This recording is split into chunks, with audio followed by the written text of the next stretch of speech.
galing ko po to kasi ang dami pong pent-up energy. Baka biglang magsayaw ako, hindi nyo na ako marinig. Okay. Let's start. Game na.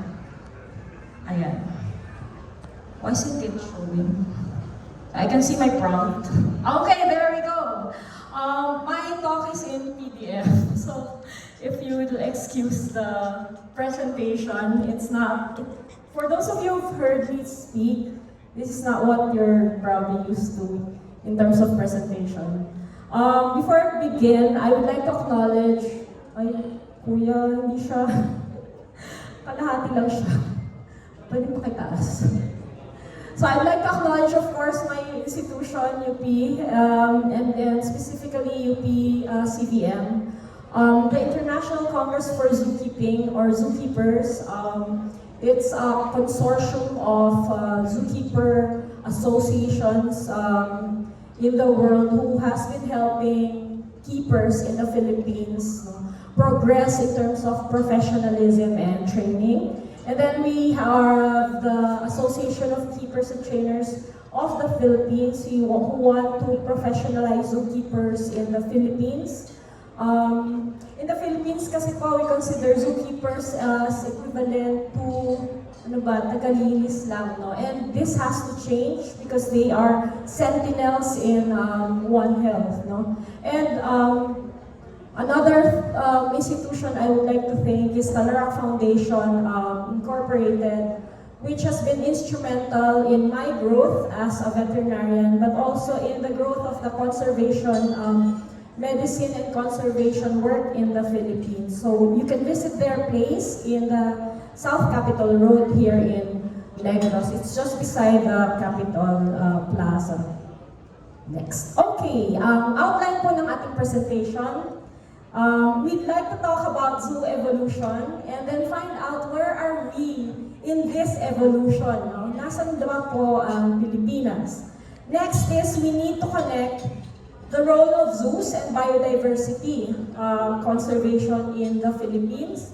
And lastly, because OneHealth, no, what triggers, no, are there in our wildlife institutions and disease spillovers. No? So, meet Azul.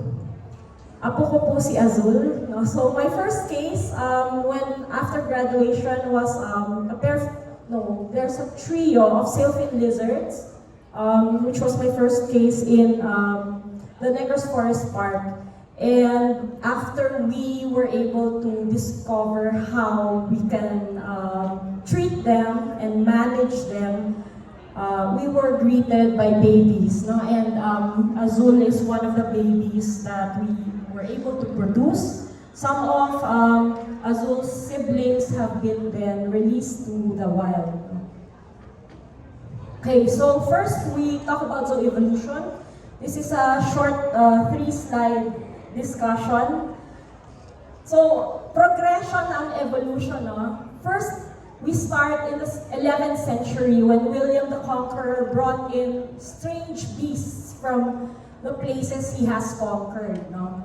And that's when the idea of a menagerie began. No? So, he brought in beasts like lions and tigers and camels that haven't been seen in Europe or the UK, no? And these became symbols of power. Even more now, diba? So, most of the time, the people who own exotic animals, even in the Philippines, are those that can, one, afford them, or those who are in power. In fact, these animals are used as gifts, no?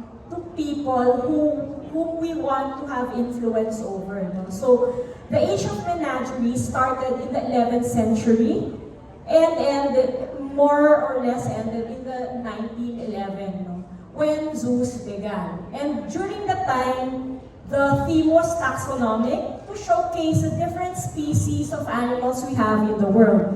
So, wala pang masyadong idea on how they are housed or how they live in the wild. Wala pang ganon because the focus is the many different species of animals.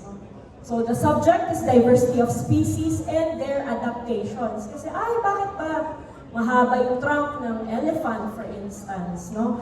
And the concern, first of all, is species husbandry. Because how can we keep them? No? Because nobody has any idea of how to keep them.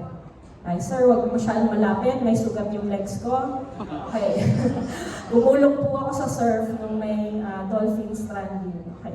And our exhibit 3 were cages. You know, we get an animal, keep them in a box. And the important thing was how visible the animal was. We didn't care if the animal was insecure in that cage. The important thing is that people can see them. And you will notice that many zoos in the Philippines adapt this kind of exhibit 3. Okay? So later on, nag-progress po siya. During this age of menageries, nauso rin po ang traveling menageries. No, traveling animal shows. Nauso rin dyan yung circus. At nauso rin yung pet shop. That's when Harold started selling tigers in their empire. No? Empire na yung Harrods ngayon. Okay. Next is the era of ecological parks. This picture is from the Woodland Park Zoo in Seattle. Notice how friendly the bear is to the human. Ang kulit na, parang Pilipinas lang. May barrier na nga pero ganun pa rin. Parang tayo lang din sila. The theme is ecological because by then people then realize that animals are connected with their environment. No? So the subject, apart from species diversity, became habitats. No? People understood how these animals are related to the ecology. So, and then people also understood that behavior was important. No? The concern then began to emerge, no? Concerning, let's say, conservation breeding, no? Or management. Wala pa pala yung conservation nun. Na-realize nila, it's so expensive to get people to go into the wild, to get wildlife, and bring it to the zoo. So now, the zoos then started looking at what animals they wanted and which zoos have them in excess. So nagkaroon na po ng cooperative species management. People who were taking care of animals then started to train other people so that there was professional development. And the exhibit 3 became bigger. Yung cage system natapos, pumasok na yung enclosure systems, no? And dioramas. That's when planted enclosures started. No? Showing also the relationship of the animals with their immediate environment. Okay, during this time, I think that's when also the BBC started showing David Attenborough. No? So, London Zoo po yung sponsor niya. Next is, this is like the epitome of zoo evolution. Conservation centers. Because people realize that if we take animals from the environment, before long, the animals will be gone. Because we're taking more than the environment can produce. No? The theme became environmental because then people started to think about how important the environment is in our survival as a species. The subject is ecological and species survival. The concerns became, apart from cooperative breeding, it became holistic conservation. This is the time when Jersey Zoo, this is a zoo in the UK, started to talk about breeding for conservation, not just breeding for animal exchange. Since then, Jersey Zoo has produced many conservation professionals, no? Including si Doc Leo, galing doon. Ako po ay produkto rin ng Jersey Zoo. No? We have been, we're graduates of the Diploma for Endangered Species Management there. And many conservation organizations look up to this zoo as an example of holistic conservation. The exhibit 3 became immersion exhibits. And when you look into the exhibit, you'll see the relationship of many species inside the exhibit, for instance. No? So, this is one example of an exhibit 3. Dito po yan, sa Bacolod. No? So, ang question ngayon for us, as a nation, no? Doon ako parate ano yung why natin? What's my why as a vet? What's your why as an institution if you're a zoo? Nasaan tayo? Isang question yun dun sa quiz nyo mamaya. Where are we in zoo evolution? So it's something that we need to think about, and maybe for those of you who work in zoos, it's one thing to also talk to your bosses about. So that you will know your goals and you will know your why. Kasi, if you're a zoo, dalawa lang yan eh. Are you a good zoo? Or are you just a zoo? Okay? So we need to define what a good zoo is. Yung mga friends ko sa Facebook nag-post ako about that eh. Hashtag good zoos. So, what is a good zoo? The WAZA, or the World Associations of Zoo and Aquaria, it's a consortium of these associations, composed of many different associations all over the world. And they have a zoo conservation strategy, to emphasize the role of zoos in conservation. So 3 main points lang po yung kanilang goal. First goal is conservation. Meaning, at the end of the day, did you secure populations of species in natural habitats for the long term? Notice na in natural habitats, not secure populations for you to sell to other zoos. Kaiba yun. Next, research. The research should be conservation relevant. Most of the time, the research has to do with management, health, because that's what we can afford to do.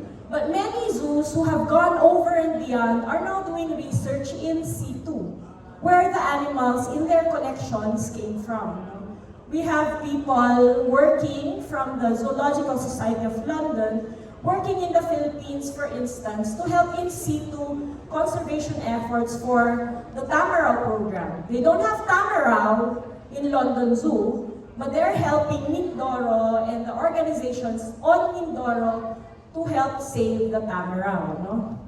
Other zoos, like Bristol Zoo, helping the Negros, for instance, for our bleeding heart conservation programs.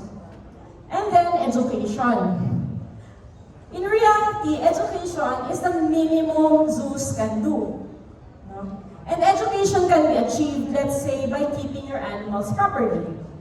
By keeping your animals in the zoo, you're telling the public this is how you should keep animals. So if you keep your animals badly, you're telling the public to keep their animals badly. Minimum na yun, bare minimum. Now, if you're a zoo in the Philippines and you're not even keeping your animals properly, you're not even doing good education. So you cannot be considered a good zoo. Sorry po, pero I'm very adamant on this. Okay, so ano ba yung characteristics ng good zoo? Good zoo strives for animal welfare, better welfare for their animals, because no animals equals no zoo. Diba? So, no zoo, walang kabuhayan ng mga empleyado. A good zoo educates their visitors. They have good signages that are correct, hindi fake news. Like, I went to a zoo na ina-advertise nila ay Varanus bitatawa, the Northern Sierra Madre varanid, which is hard to find. Tapos nung sinilip namin sa enclosure, it was a Marmoratus. We need to identify the species we have and provide the public with good information on the animals. Minimum po yun. Next is, a good zoo fights global extinction.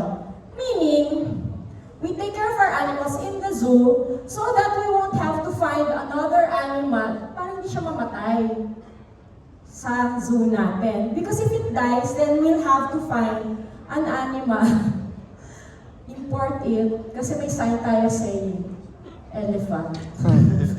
Diba? So it's really important to take care of the animals in the zoo, but also contribute to their conservation in the wild. No? And by taking care of the animals in our care, we already help fight global extinction. Nakikita rin yun, it will be reflected in the goal of the zoo, but also in the way we advertise ourselves, in the way our employees comport themselves within the facility. If you're a zoo and then you still promote plastics, for instance, then you're not fighting global extinction. Next is we help, we contribute to scientific knowledge. How many zoos in the Philippines have a research arm? Very few of them do. Siguro 4. I don't know how many, but as far as I know, there are 3 good zoos in the Philippines. Yon. Okay, so 3 good zoos that help conservation and contribute to scientific knowledge. Lastly, good zoos attract good people who also work for conservation. No? Parati ko yung inuulit. If you're not a good zoos in the abroad will not help you. Of course, kasi kailangan nilang alagaan yung pangalan nila. So they will not be associated with a facility that is not good, diba? So important po yun. So, a good zoo reflects a conservation culture. It will be seen in the culture of the organization. Within your organization, you need to generate attitude and will to save species and maintain healthy ecosystems. What else? We need to save species in the wild. This is the end goal. We deliver the highest standards of animal welfare and care in captivity so that we can provide guest experiences that are worthy, no? Para enriching din sa mga bisita. This is our released animal, no? Captive bred blue-naped parrot in the wild. They're already breeding in the wild, no? And this is a product of a good zoo in the Philippines. And then we have science and research contributions, no? Si Dana is a student of mine who did a research on the Philippine eagle in Davao. The Philippine Eagle Center is a good zoo. So we need to contribute to scientific research regarding the animals in our care. Kasi ngayon, Philippines, no, we don't have a database of diseases that might affect our animals. And they're slowly disappearing and we don't know anything about them. So we need to maximize opportunities to engage in conservation-related research. And then, because if you're a good zoo, you have an influence in the community. And engagement is a very important part of it. No? We need to be able to engage and empower our visitors so that when they come home, they can then decide to help in the conservation of these animals that they've seen in our care. Okay. Whew, 5 minutes daw eh. Okay. Good zoos also manage populations. No? We decide, depending on the carrying capacity of a facility, we decide how many animals we can hold. And then we plan. How many animals should I be able to hold? And then when should I stop breeding? So that I won't have to keep these animals in bad welfare, diba? In bad conditions. So, important is to engage in collaborative and science-based management, population management, which means that good zoos keep good stud books. You don't use the same name for every animal that's born. Naalala ko si Michael Jackson po, meron siyang chimp na pangalan Bubbles. When Bubbles gets older, he donates Bubbles to a facility, and then he gets another chimp that's younger and names that chimp Bubbles. I've seen Bubbles and another Bubbles in a large primate facility in Florida. Doon po siya dinadala. No? So, good zoos don't do that. Good zoos have unique names for their individuals so that they can keep track of the lineage, because genetic diversity is important for conservation. Okay? Okay, next is welfare. We emphasize welfare all the time, but we forget that welfare involves psychological, behavioral welfare. No? Important po ito. And many times we see well-behaved hornbills in enclosures because they don't have enough perching. They just sit there on one perch and they don't move. Ang well-behaved. No? And that's not a good example of a hornbill. No? So we need a commitment to improve animal welfare in our Philippine zoos. No? I'm just gonna show you, si Monica. Nandun po siya sa facility dyan. This facility has all these zoos helping them because they are a good zoo. This is a workshop in Manila Zoo where I asked the zoo director, what's your why? Ganyan yung sagot niya. Silence. Because they still don't know their why. We need to challenge the National Zoo. What is your why? What are you doing for conservation and OneHealth? No? Kasi, if you don't keep good zoos, if you don't keep animal welfare, then you are a potential spillover site. Why? There are so many species in a zoo. You put humans in contact with wildlife, but you don't test your animals, you don't check their health, you keep them in bad condition, then it's a disaster waiting to happen. We need good protocols for management and husbandry, which unfortunately the Philippines does not yet have. We do not have national protocols for keeping wildlife in captivity. We need to have this. Nung pong bagong graduate ako, tinatanong ko na to. That's 24 years ago. Sana hindi pa too late. Because if we have good animal management, it equates to good health. Healthy animals equals good welfare. Okay. Kasi, at the end of the day, di ba, it's the time of pandemics. Time is up. Okay. Ito na yung last slide ko. We need to ensure that our animals are healthy. Good welfare is a must. We need to capitalize on education impact because that's the least we can do as a zoo.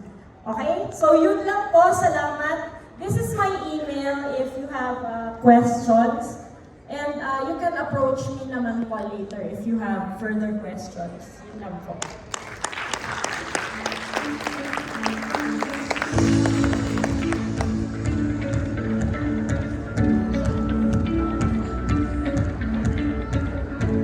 Thank you, Dr. M, for that very wonderful and insightful presentation. We're now down to our